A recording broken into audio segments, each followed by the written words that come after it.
बड़े नेता जो कई दिनों से बिहार में जो है डेरा डाल के बैठे हैं, भारत के गृह मंत्री लगातार जो है अधिकारियों को फ़ोन कराना, मिलना, निर्देश देना, ये सब वो काम कर रहे हैं। और आज शाम की हमको सूचना मिली है कि भाई मुख्यमंत्री आवास से भी जो है कई लोगों, कई अधिकारियों को जो है फ़ोन जा रहा है और कई जगह कहाँ क्या डिस्टर्ब करना है।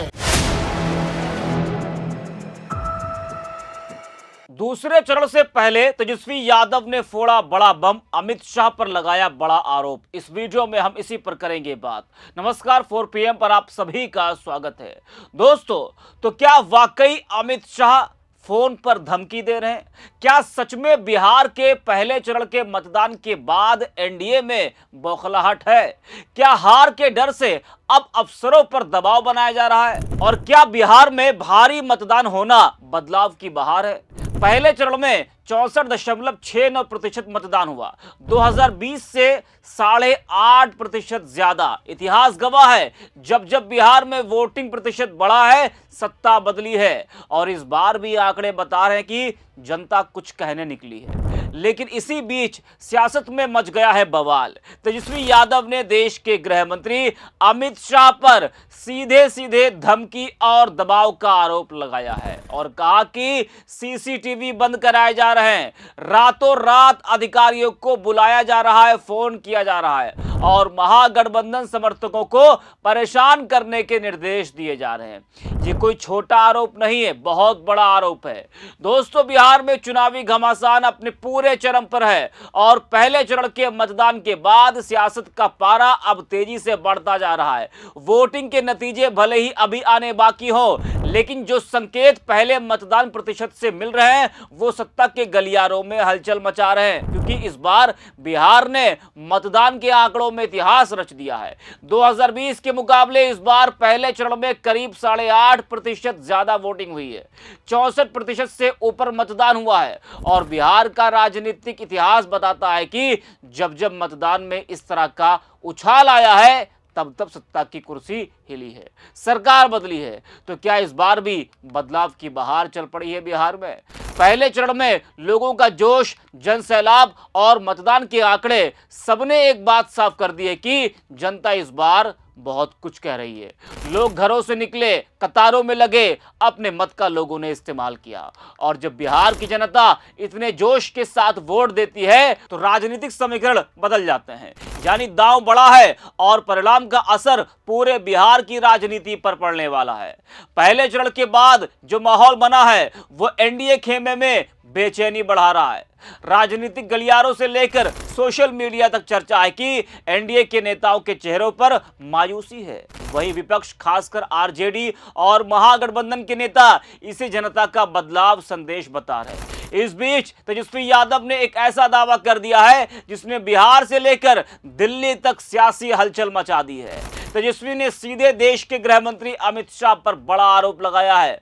उन्होंने एक्स पर पोस्ट करते हुए कई बड़े हमले बोले और लिखा कि पहले चरण के मतदान के बाद एनडीए खेमे में भारी गमगीन माहौल है। हार के खौफ से गृह मंत्री अधिकारियों से मिल रहे हैं, फोन पर धमकी दे रहे हैं, जहां ठहरते हैं उस होटल के सीसीटीवी बंद करा देते हैं और देर रात अधिकारियों को बुलाया जा रहा है। तेजस्वी का दावा यही नहीं रुका। उन्होंने आगे लिखा कि मुख्यमंत्री आवास से बिना मुख्यमंत्री की जानकारी के एक भ्रष्ट अधिकारी जो ईडी के चंगुल में फंसा है फोन कर रहा है। अधिकारियों को कहा जा रहा है कि महागठबंधन के कार्यकर्ताओं को वोटिंग के दिन तक डिटेन करो, महागठबंधन समर्थित बूथों को डिस्टर्ब करो और विपक्ष के मजबूत इलाकों में दबाव बनाओ। यही नहीं, उन्होंने यह भी लिखा कि बदलाव निश्चित है, इसलिए अधिकारी फोन करने वाले का स्क्रीनशॉट हमें भेज रहे हैं। बिहार के सरकार के ईमानदार अधिकारी बिना रिटायर्ड अधिकारियों के दबाव में आए संविधान सम्मत अपने कर्तव्यों का निर्वहन करें। यानी अधिकारियों के पास जिनका फोन आ रहा है वो अधिकारी उसकी पूरी जानकारी स्क्रीनशॉट तेजस्वी यादव को भेज रहे हैं। ये तेजस्वी का दावा है। जरा आप भी सुनिए तेजस्वी यादव को। दूसरे चरण का प्रचार प्रसार जो है आज खत्म हुआ और पूरा बिहार जो है एक तरफा हो रखा है। बदलाव के लिए जो है मतदान कर रहे हैं लोग। चाहे बूढ़े हों, बुजुर्ग हों, माताएं, बहनें, नौजवान, युवा साथी, चाहे कोई जात के हों, कोई धर्म के हों, कोई वर्ग के हों, सब लोग जो है बदलाव के लिए वोट कर रहे हैं और इस बार बिहार में परिवर्तन तय है।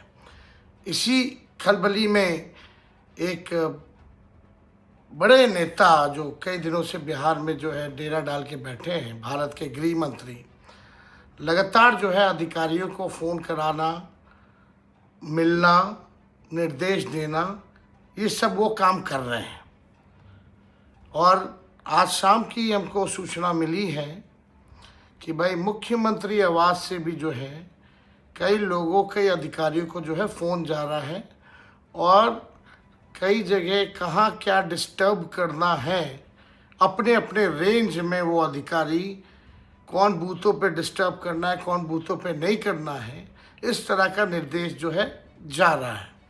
हम सभी अधिकारियों से कहेंगे कि भाई संविधान की शपथ आप लोगों ने ली है, न्यायपूर्ण आप लोग काम कीजिए, किसी के दबाव में आकर के, किसी के कहने पे आकर के ये काम मत कीजिए, ये अन्याय मत कीजिए। और जितने अधिकारी हैं उन लोगों को, रेंज के अधिकारियों को बुलाना, निर्देश देना। अब बीजेपी के लोग अब इसी काम में लगे हुए हैं। सीएम हाउस अब पूरा कौन कौन अधिकारी क्या क्या कर रहा है तेजस्वी को सब पता है और कई जानकारी जिन अधिकारियों को बुलाया गया है, फ़ोन पे निर्देश दिया गया है, वही अधिकारी हमको सूचना उनमें से ही लोग दे रहे हैं। इस तरह का काम किया जा रहा है। बीजेपी, उनके बड़े कद्दावर नेता, पूरा सीएम हाउस इसी मैनेजमेंट में लगा हुआ है। किन किन नेताओं को रात में उठाना है, विपक्षी दलों को, जो विपक्षी दल के जो नेता हैं, किन किन लोगों को रात में उठाओ, कौन सा बूथ कब डिस्टर्ब करना है, ये पूरा जो है उसी सिस्टम से ये लोग जो है काम कर रहे हैं। लेकिन मैं सभी अधिकारियों से कहूँगा कि न्याय कीजिएगा। अगर अन्याय कीजिएगा तो इस बार सब लोग मुस्तैद हैं। पूरी बिहार की जनता एक पांव पे खड़ी है। कहीं कोई गड़बड़ करेगा तो जनता मुंह तोड़ जवाब देने के लिए तैयार है। जय बिहार, जय महागठबंधन। तो सुना आपने, दूसरे चरण की वोटिंग से पहले, नतीजों से पहले तेजस्वी यादव ने गृह मंत्री अमित शाह पर, बीजेपी सरकार पर यह बड़ा आरोप लगाया है। तेजस्वी के आरोपों से हड़कंप मच गया है और कई सवाल भी उठ रहे हैं। सवाल बड़ा है, क्या वाकई बिहार में पहले चरण के बाद सत्ता पक्ष घबरा गया है? क्या सच में केंद्रीय स्तर पर इस तरह के दबाव की कोशिशें हो रही हैं? और अगर तेजस्वी का दावा सही है तो क्या बिहार की नौकरशाही पर सियासत का साया पड़ गया है? वही जानकार मानते हैं कि तेजस्वी का यह बयान रणनीतिक हमला है, क्योंकि चुनाव के बीच इस तरह का आरोप न केवल माहौल को गर्म करता है बल्कि विपक्ष के कार्यकर्ताओं को जोश से भर देता है। वही बिहार की जमीन पर भी यह चर्चा जोरों पर है कि इस बार का चुनाव 2020 जैसा नहीं है। लोग कह रहे हैं कि इस बार मुद्दे बदल गए हैं। बेरोजगारी, महंगाई जैसे सवाल हावी हैं। युवाओं में नाराजगी है और ग्रामीण इलाकों में महिलाओं का मतदान उत्साहपूर्वक हुआ है। तो क्या 2025 में भी वही इतिहास खुद को दोहराने जा रहा है? क्या नीतीश कुमार और एनडीए के लिए यह चेतावनी की घंटी है? और क्या तेजस्वी यादव का दावा जनता के मूड से मेल खाता है? वोटिंग में उछाल से लेकर सियासी बयानबाजी तक सब कुछ इशारा कर रहा है कि इस बार मुकाबला कड़ा ही नहीं, निर्णायक भी है। तेजस्वी का आरोप एनडीए पर सीधा हमला है, लेकिन उसका असर सिर्फ पटना तक सीमित नहीं है, दिल्ली तक इस दावे की गूंज पहुंची है। लेकिन हकीकत क्या है, ये तो नतीजे बताएंगे। फिलहाल बिहार में हर ओर एक ही सवाल गूंज रहा है, क्या इस बार मतदान की बहार सच में बदलाव की बयार बन जाएगी?